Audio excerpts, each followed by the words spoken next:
Hola chicos, en este video vamos a hablar sobre el síndrome de inmunodeficiencia adquirida, SIDA.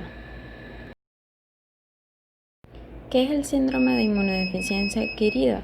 Es el conjunto de manifestaciones clínicas en el organismo derivadas de la pérdida de las defensas causadas por la infección del VIH. Este virus destruye los linfocitos, es decir, las células. Es la etapa más avanzada de la infección con el VIH. El virus que causa que una persona desarrolle SIDA eventualmente. Con el transcurso del tiempo, este virus ataca y destruye el sistema inmunológico del cuerpo.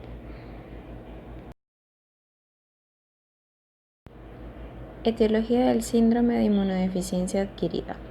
La causa de esta enfermedad es la infección por el VIH, virus que se transmite por la vía sanguínea, sexual y por la leche materna. En concreto, el virus del SIDA se transmite a través de la sangre, el semen, así como el fluido vaginal y la leche materna.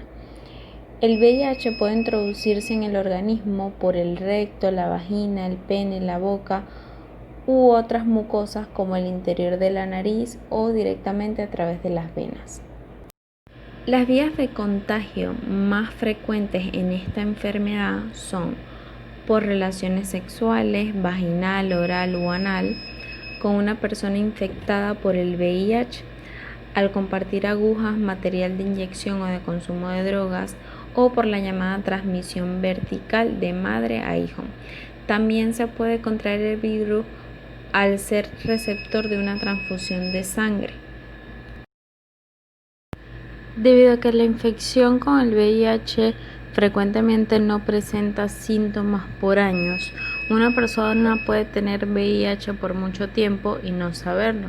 El diagnóstico se hace a través de un análisis de sangre sencillo en los centros de prevención de enfermedades de transmisión sexual o en cualquier consulta de cualquier médico. Las pruebas serológicas es la metodología más frecuente utilizada para la identificación de los individuos infectados por el VIH. Es la detección de anticuerpos como método indirecto en el suero o en otros fluidos biológicos como la saliva.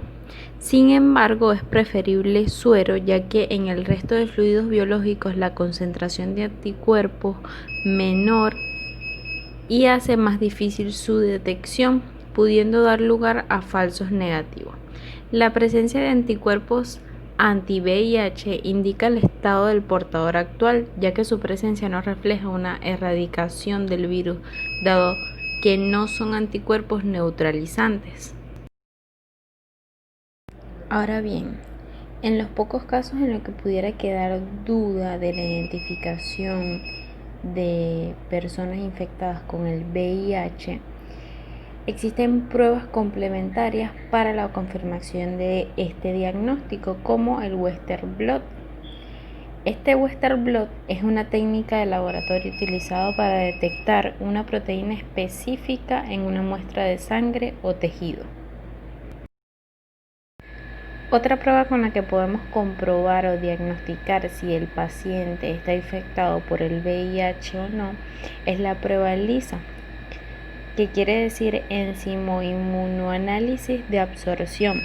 Esta se trata de un examen de laboratorio comúnmente usado para detectar anticuerpos en la sangre.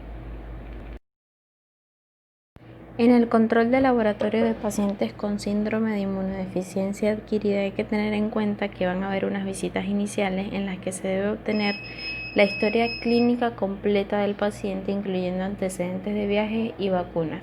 Hay que realizar un examen físico completo, incluyendo medidas antropométricas, tensión arterial y peso. Hay que solicitar al laboratorio confirmación del estatus de VIH con un segundo ELISA y una prueba confirmatoria como Western blot, solicitar carga viral plasmática de VIH, solicitar recuento absoluto y relativo de CD4, es opcional el CD8 absoluto y relativo.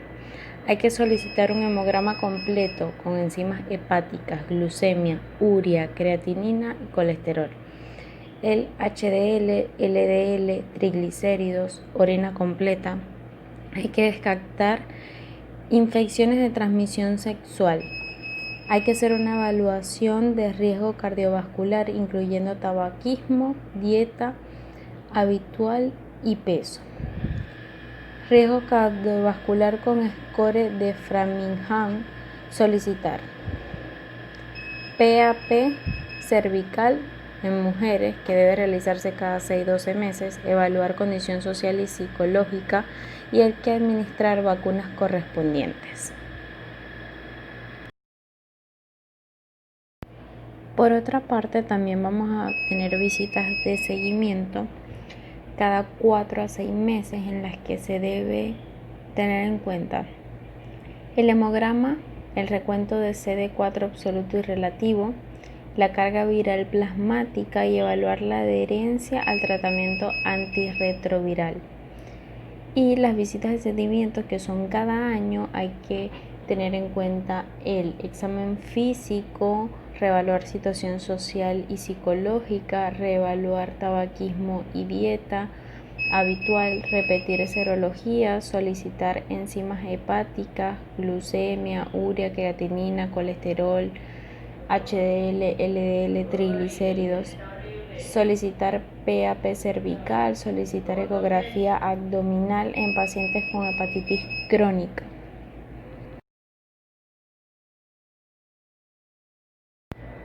En la interconsulta odontológica hay que tener en cuenta que se debe considerar el estado físico actual del paciente. Si el paciente ingresa a la consulta manifestando su enfermedad, es importante que el odontólogo conozca el estado actual de su infección. Para ello, sería de utilidad consultar al médico tratante. Si se desconoce el estatus del paciente, el odontólogo no deberá realizar ningún tipo de práctica, ya que podría poner en riesgo la vida del paciente. La atención odontológica de una persona que vive con el virus del VIH es similar al del paciente médicamente comprometido. El protocolo que debe seguir el odontólogo ante un paciente con VIH es, en la revisión de la historia clínica, tomar en cuenta la fecha de la primera y subsecuente pruebas serológicas de diagnóstico, el estadio de la infección incluyendo los valores de CD4 y las cargas virales, el tratamiento farmacológico que está recibiendo, recolectar información de enfermedades previas, exploración extraoral e intraoral de los tejidos blandos. El riesgo que corre el odontólogo ante un paciente con VIH, hay que tener en cuenta que el personal de salud que trabaja con pacientes que viven con el virus de inmunodeficiencia humana reflejan el riesgo de contraer la infección después de un accidente percutáneo. Entre las complicaciones clínicas en las consultas odontológicas de los pacientes portadores del VIH está la candidiasis. Esta se presenta en más de un 50% de los pacientes infectados, siendo la eritematosa la que predomina en los primeros estadios y la pseudomembranosa en los pacientes que han desarrollado la enfermedad SIDA. Los pacientes por espejo tienen lesiones simultáneas en paladar y dorso de la lengua. También tenemos la leucoplasia vellosa, que se presenta como una lesión blanquecina de superficie corrugada no removible en los bordes laterales de la lengua en un 10% de los pacientes infectados con el virus del SIDA. Su diagnóstico debe confirmarse con una biopsia. También tenemos el eritema lineal gingival, que se presenta como una franja de color rojo intenso a lo largo de la encía marginal no relacionada con la placa bacteriana. La encía puede estar afectada en toda su extensión o parcialmente. La periodontitis necrotizante es una infección caracterizada por una necrosis del tejido gingival del ligamento periodontal y del hueso alveolar. Y por último tenemos las ulceraciones aftosas recurrentes, que es una enfermedad aguda que afecta casi toda la mucosa, con excepción de la encía y el paladar duro, en los pacientes infectados con el VIH. Las medidas de prevención en el consultorio odontológico son las siguientes: el uso de vestimenta protectora y barreras aislantes como guantes, tapabocas, máscara protectora, batas, gorros, en cada caso atendido. Lavado de manos antes, durante y después del tratamiento, esterilización y desinfección del consultorio, materiales y equipo, y la eliminación del material descartable. Así damos por terminado el tema del síndrome de inmunodeficiencia adquirida. Muchas gracias.